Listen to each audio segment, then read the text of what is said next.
Battery চালিত autorickshaw বন্ধে প্রশাসনের অভিযানের পর এবার রাজপথে চালকরা। সকালে লাঠিসোঁটা নিয়ে রাস্তায় নেমে সড়ক অবরোধ করে যান চলাচল বন্ধ করে দেয় বিক্ষুব্ধরা। পুলিশ তাদের রাস্তা থেকে তুলে দেওয়ার পর পুলিশের উপর চড়াও হন তারা। এক পর্যায়ে সংঘর্ষ বেঁধে যায়, চলে ধাওয়া পাল্টা ধাওয়া। পরিস্থিতি নিয়ন্ত্রণে আনতে পুলিশ লাঠিচার্জ করে এবং আন্দোলনকারীরা পুলিশকে লক্ষ্য করে ইটপাটকেল নিক্ষেপ করে। ৩ ঘন্টারও বেশি সময় সড়ক অবরোধ করে রাখে বিক্ষুব্ধ চালকরা।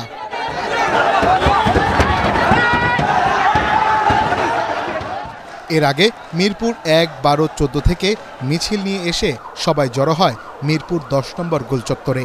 অটোরিকশা চালকদের আন্দোলনে উত্তাল হয়ে ওঠে পুরো এলাকা।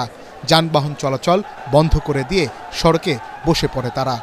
স্লোগানের মধ্য দিয়ে দাবিগুলো তুলে ধরেন তারা।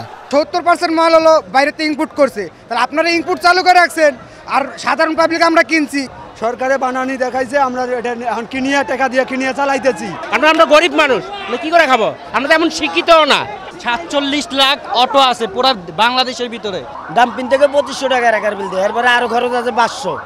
গেটের বাইরেতে গেলে দিতে হয় ২০০, মোটমাট ৩০০০ জায়গায়। এরপরে আমি যে ৯ দিন ঘরে বইয়া রইলাম। যে ঘোষণাটা দিছে এইটা উদ্ধ করে নেওয়া হোক। এমন কোনো সার্জেন্ট টিআই নাই বলতে পারবে আমাদের কাছ থেকে টাকা নেয় না। প্রত্যেককে আমরা প্রত্যেক মাসে টাকা দেই, কিচ্ছু দেয় না। যেটা ব্যাটারি পড়ছে ব্যাটারি নিছে, চার্জার নিছে গ্যারেজতে, এরপরে আমরা সিট নিছে গাড়ির খুলে। কালকে থেকে আমাদের গাড়ি ডাইরেক্ট নিয়ে যাচ্ছে, কোনো কাগজ নাই, কোনো কিছু না। এ সময় সমস্যার সমাধানে স্থানীয় সংসদ সদস্য ইলিয়াস মোল্লা আন্দোলনকারীদের আশ্বাস দেন। জনগণের কষ্ট দিতে চাই না, রাস্তা দিয়ে গাড়ি চলবে, এইটাই বাস্তব। আজকে যেহেতু তোমরা একসাথে সবাই হয়েছ, তোমাদের প্রতি আমার কথা থাকবে, তোমরা ১৬ আসনে ১৬ জন লোক আমার সাথে দেখা করবা। পরে গাড়ি চলাচল শুরু করার নির্দেশ দিলে আরও বিক্ষুব্ধ হয়ে ওঠে আন্দোলনকারীরা। আবার পরিস্থিতি নিয়ন্ত্রণের বাইরে চলে যায়। মানুষের জানমাল রক্ষায় আন্দোলনকারীদের সরিয়ে দেয় পুলিশ। ওনারা মেনেও নিলেন। মেনে নেওয়ার পরে একটি শ্রেণী তারা এসে আবার এই আইনশৃঙ্খলার অবনতি ঘটানোর চেষ্টা করলে আমরা তাদেরকে সরিয়ে দেওয়ার জন্য যতটুকু যা প্রয়োজন সেটাই করেছি। আপনারা দেখেছেন আইনের ঊর্ধ্বে কেউ নয়। কোনো ক্ষতি হলে, কিছু হলে, যদি কোনো কিছু পাওয়া যায় সেগুলোর বিরুদ্ধে আইনগত ব্যবস্থা নেওয়া হবে।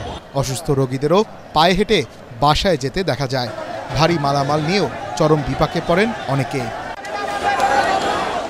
মনির হোসেন তপু, এটিএন বাংলা, ঢাকা।